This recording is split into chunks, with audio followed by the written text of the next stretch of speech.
Hello and welcome to the first ever episode of Travel Weekly TV. I'm the editor here, Dan Lake, and joining me now is Dr. Nick Gordon from Limelight Arts Travel. How's it going? Oh, fantastically, thanks, Dan. As you can probably tell by me getting that name wrong slightly there, new to hearing about the company, and we had a big discussion about it before we started recording.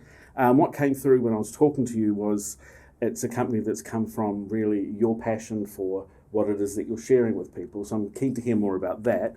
What makes you so passionate about working for the company? It's the vision, I think, that we had there when we founded the company a little over a year ago, where we wanted to bring our our subject area expertise. The three of us who founded it have a background as lecturers, and we wanted to be able to combine that with travel in a way that gave people an enriching and intellectually stimulating cultural experience with all the pleasure of travel. Everyone has a first travel memory that usually sparks that excitement and kind of interest in getting around the world or just seeing parts of the world. What would be your kind of key first travel memory that you can think of? Oh, it would probably be travelling to Lord Howe Island with my nana. So I was only about 7 or 8 at the time, and it was that joy of being able to get onto a plane that was still a real plane with propellers, where you could see what the pilots were doing, and then all the fun of being on the island as well and spending time with nana too.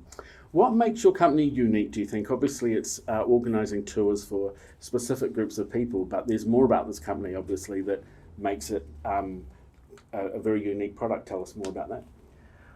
Well, it's I think the subject area expertise that we have combined with our deep destination knowledge. We've all been working, I think the three of us who founded it, between us we figured out the other day, just over 100 years experience in the industry. So but what we wanted to be able to do is really provide that unique insight, including about places that people might not know about or might not be very well known about at all.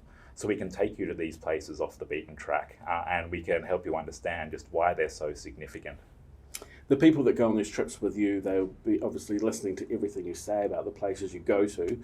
You must get asked some weird questions occasionally. What is some travel advice that you give to the people that come on these trips with you?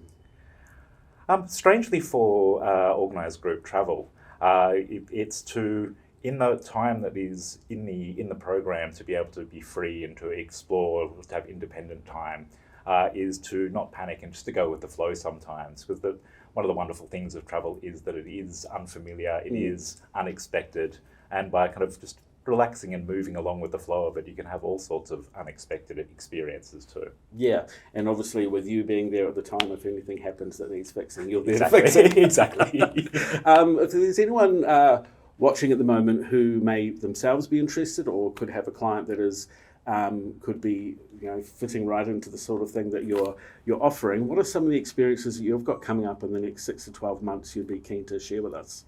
Well, we've got a whole range of new tours to Japan and South Korea, so looking at different aspects of those two countries. So, for example, the archaeology of Japan or contemporary art in South Korea and Japan.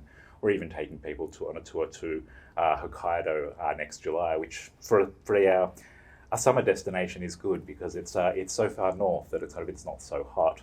On top of that, though, I've got a number of contemporary art tours next year in Western Europe, which are a real passion of mine. Nice. And what are you a doctor in, by the way? History. There we go. So, makes sense. Doctor's orders to go and check out the history. Thanks so much for joining us on our first episode. Thank you, Dan. We'll be back with plenty more, and don't forget to head to travelweekly.com.au. Every day we have the top stories from across the industry. But in terms of TV, we'll see you again soon.